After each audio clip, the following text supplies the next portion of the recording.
दोस्तों, एक बार की बात है, देवराज इंद्र के शरीर पर 1000 योनियां बन गई थीं और वह योनियों का सिर्फ चिन्ह नहीं था बल्कि सच में योनियां थीं।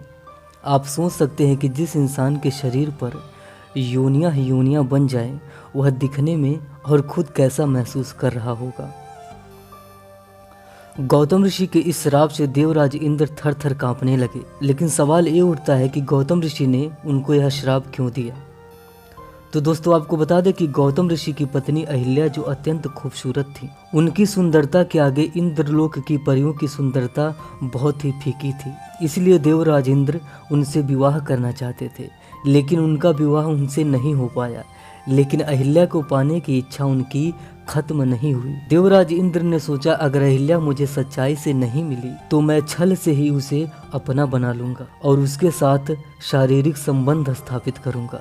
और इसी तड़प में देवराज इंद्र अहिल्या से संबंध स्थापित करने के लिए निकल पड़े। गौतम ऋषि प्रतिदिन प्रातःकाल गंगा स्नान के लिए जाया करते थे।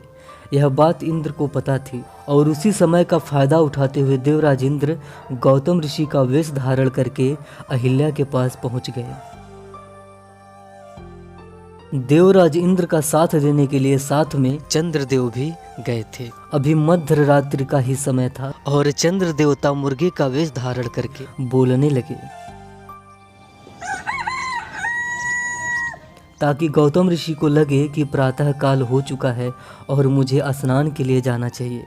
और बिल्कुल ऐसा ही हुआ। उनके प्लान के मुताबिक गौतम ऋषि को लगा कि प्रातः काल हो चुका है और वह स्नान के लिए निकल पड़े। जैसे ही गौतम ऋषि कुटिया से बाहर निकले, वैसे ही देवराज इंद्र गौतम ऋषि का वेश धारण करके कुटिया में प्रवेश किए। अहिल्या ने पूछा, क्या हुआ स्वामी? अभी अभी आप तो स्नान के लिए निकले थे और तुरंत वापस क्यों आ गए?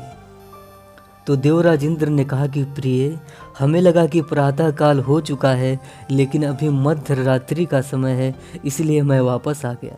और फिर उनको अपनी बातों में उलझाते हुए काम वासना में चूर देवराज इंद्र संबंध स्थापित करने के लिए अहिल्या को उत्तेजित करने लगे। अहिल्या बेचारी देवराज इंद्र के छल को समझ नहीं पाई और उनके साथ संबंध स्थापित करना शुरू कर दी।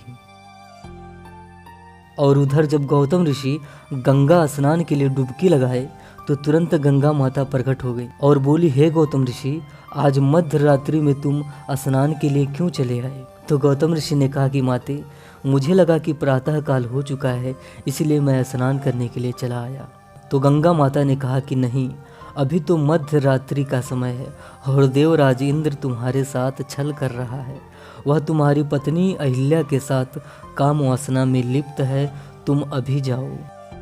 गौतम ऋषि को जैसे ही सच्चाई पता चली, वह फौरन वहाँ से तेज कदमों से अपनी कुटिया की ओर आने लगे। और जैसे ही कुटिया के पास आए तो देखे कि एक मुर्गा उनकी कुटिया के दरवाजे पर पहरा दे रहा है।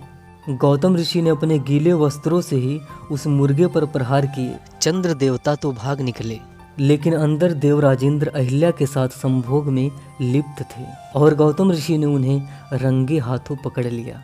अहिल्या सच्चाई जानकर इंद्रदेव से तुरंत दूर हो गई, लेकिन गौतम ऋषि क्रोध में चूर थे और उन्होंने अहिल्या को श्राप दिया कि जाओ, मैं तुम्हें श्राप देता हूँ कि तुम अपने और पराये पुरुष में अंतर नहीं समझ पाई, तुम अभी के अभी पत्थर बन जाओ।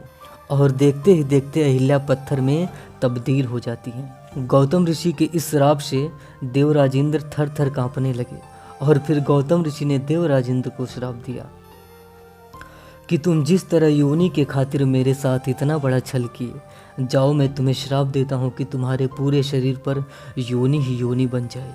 और देखते ही देखते देवराज इंद्र के पूरे शरीर पर योनियाँ निकल आईं। गौतम ऋषि के इस श्राप से देवराज इंद्र उनके चरणों में गिर के रोने लगे और इस श्राप को वापस लेने की विनती करने लगे। लेकिन जो एक बार श्राप दे दिया जाता है वह वापस नहीं होता, बस कुछ उपायों से उन्हें मुक्ति मिल सकती है। तो देवराज इंद्र और अहिल्या को इस श्राप से मुक्ति कैसे मिलती है, इसका वीडियो हमने अपलोड कर दिया है। आप ऊपर आई बटन पर क्लिक करके उस वीडियो को देख सकते हैं। तो दोस्तों, आज का वीडियो आपको कैसा लगा आप कमेंट बॉक्स में कमेंट करके ज़रूर बताइएगा। साथ ही इस वीडियो को शेयर ज़रूर कर दीजिएगा। तो आज के लिए बस इतना ही, मिलते हैं अगले हफ्ते एक नए वीडियो के साथ। धन्यवाद। जय श्री सच्चिदानंद।